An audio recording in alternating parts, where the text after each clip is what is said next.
secure in your homes? How about in your religious choices? How many times have you relied on your freedom of speech or been able to declare your civil rights? I am going to be discussing these and other decisions that have been made by the United States Supreme Court. I have been studying law for the past 4 years. I've had the opportunity to argue cases and assisted attorneys in trials. I find this information fascinating because Supreme Court decisions really do affect us all.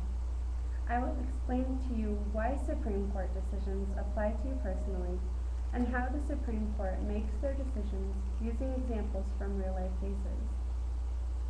To start with, the Supreme Court decisions apply to everyone because we all live in the United States and we live under the Constitution. The Constitution is what essentially created the Supreme Court by Article 3. You can find that the Supreme Court was created and the powers were given to it. Decisions made by the Supreme Court apply to us all through certain clauses in the Constitution, namely the Supremacy Clause and the Due Process Clause. The Supremacy Clause basically states that federal law is supreme over state law, and consequently federal court decisions are supreme over state court decisions. Also, the Due Process Clause, which can be found in the 5th and the 14th Amendments. The Due Process Clause gives power to federal judicial decisions over state judicial decisions because the clause basically states that no law can be made that cannot be understood by a reasonable person or easily followed by those it applies to. Here are a few Supreme Court case decisions that have had a huge impact on our society. The first being Plessy v. Ferguson, which was argued in 1896. The court here concluded that they saw no inequality with segregation and no need to interfere with state laws. The law that came out of this court was separate but equal.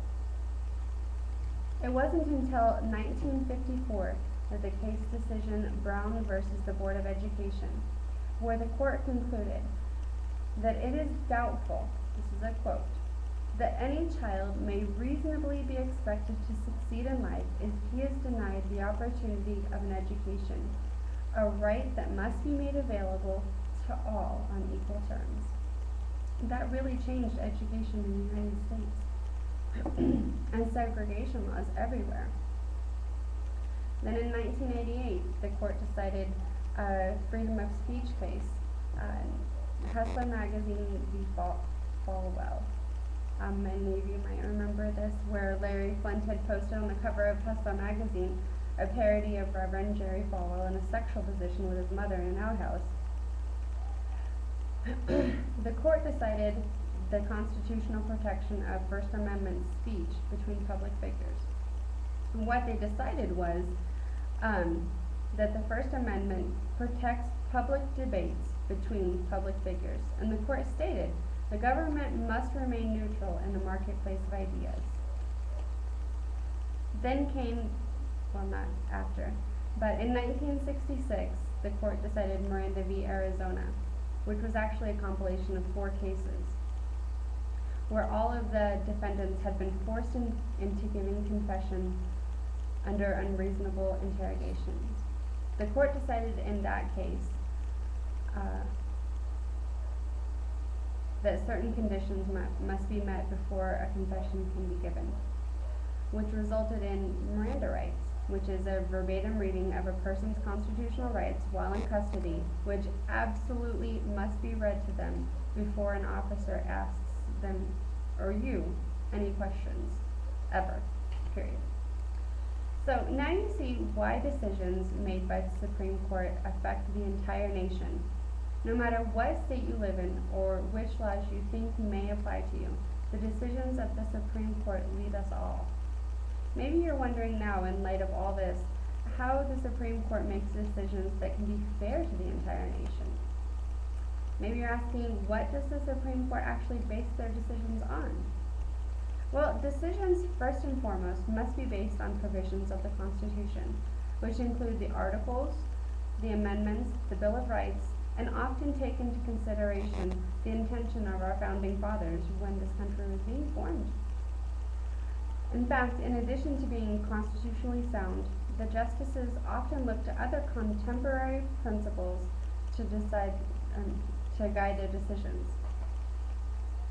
They will often look to historical data, social reformations, medical information, telecommunication principles, and political arenas.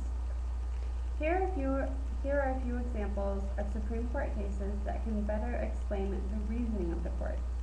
The first being Gideon v. Wainwright, which was decided in 1963. Essentially, Gideon had gone to court and been denied an attorney in Florida. The court stated in this case that lawyers in criminal courts are necessities, not luxuries, and the right to one charged with crime to counsel may not be deemed fundamental and essential to fair trials in some countries, but it is in ours. From that case forward, everyone in state or federal court was afforded a lawyer if they could not provide themselves with one. The next case is Mapp v. Ohio, which is a Fourth Amendment search and seizure case. In this case, the court decided that if police obtained evidence from an illegal search or seizure, they could not use any of that evidence against the person. The last case here is Katz versus the United States. This is also a Fourth Amendment search and seizure case that has to do with wiretapping. The court concluded that the thing to be constitutionally protected is people, not places. And the constitutionally protected conversations that people make with the intention of keeping those conversations private, even when made in an area accessible to the public, are protected by the Constitution. Basically, the court stated that the FBI agents could not use the conversation against the person in court because they had not obtained a search warrant. So now you see that Supreme Court decisions have to be constitutional. They have to reflect certain consistencies in historical, societal, and political norms of our great nation. This is the only way in which laws that apply to an entire nation can be fair and reasonable. Using some of the major Supreme Court decisions that I've given you as guides, now you can be the judge as to whether or not they seem fair and reasonable to you. To recap, Supreme Court decisions affect all citizens.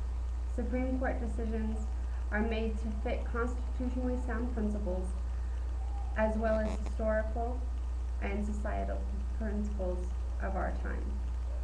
Supreme Court decisions have such an impact in our lives that they have literally changed our world.